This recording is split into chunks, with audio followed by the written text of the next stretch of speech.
Peggy 18. Previously on Brotherhood Diaries. Rome is 3 times the size of Florence, so it made sense for us to introduce the horse in the city. As a player, you totally get to customize your own assassin. With this, the player will have some pretty kick-ass allies to help him fight the Borgia. The papal troops march across the countryside, conquering the cities of Italia one by one.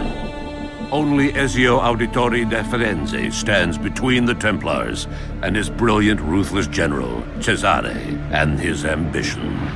Welcome to Assassin's Creed Brotherhood Diaries. In Assassin's Creed Brotherhood, Ezio is facing his toughest foe ever. Cesare Borgia is the perfect nemesis. And basically, he can do whatever he pleases. He's got unlimited resources, being the general of the papal armies. He's really, really ruthless, and truly Ezio's biggest challenge to date. To unite Italia, I must have every institution under my control. He's trying to take over the whole country and unite it under the Templars. In Assassin's Creed Brotherhood, there's Cesare, who's your main target, but he's helped by 3 generals. The Duke de Valois, he has a huge army which helps Cesare make his law in Rome.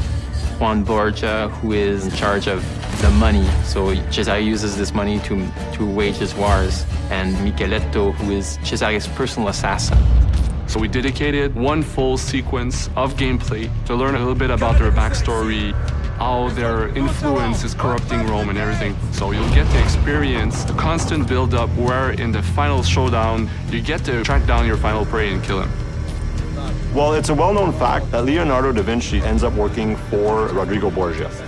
And one of the things that Rodrigo wants to do by taking over the world is build these fabulous war machines. And we created whole missions around them where you have to go find the plans, destroy them, get the machine.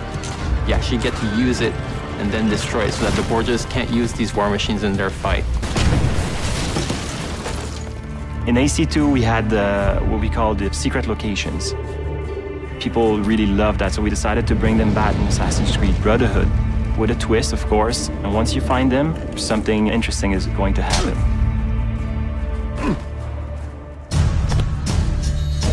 And then there's gadgets like crossbow that I've wanted to use since AC1. Now we have it in the game with upgrades on it. There's also the parachute, which is based off one of Leo's drawing that will permit you to glide if you jump from high enough buildings. Our new strategy for combat in Assassin's Creed Brotherhood is to strike first and strike fast. We wanted to reward those that really had a more aggressive approach to it. We wanted the player to feel badass when he was performing these counter kills. So that became sort of the trademark of what the combat system is.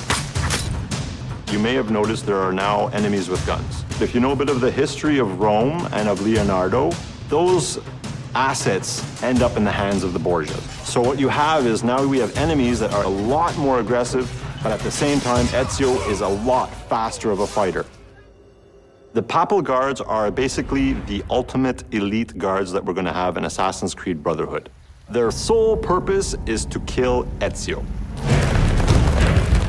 They're super brutes, they're super agile. They'll sucker punch you all the time. They'll have 2 people hit you at the one time. So they have the best of all the other archetypes. So it's all about mastering not only the combo system, but also mastering your defensive strategy and your offensive strategy as well. The coolest move I've seen is this extremely violent move with both the sword and the gun. Once you have it in your hands, it's something unbelievable. It's really fast-paced, it's really visceral. Basically, you get to kill somebody with a sword, and then you get to shoot his head with a gun. That's pretty violent. Next on the Brotherhood Diaries. You're going to go to a harbor in Naples. You're going to experience an entire other country. You're going to get to go to Spain.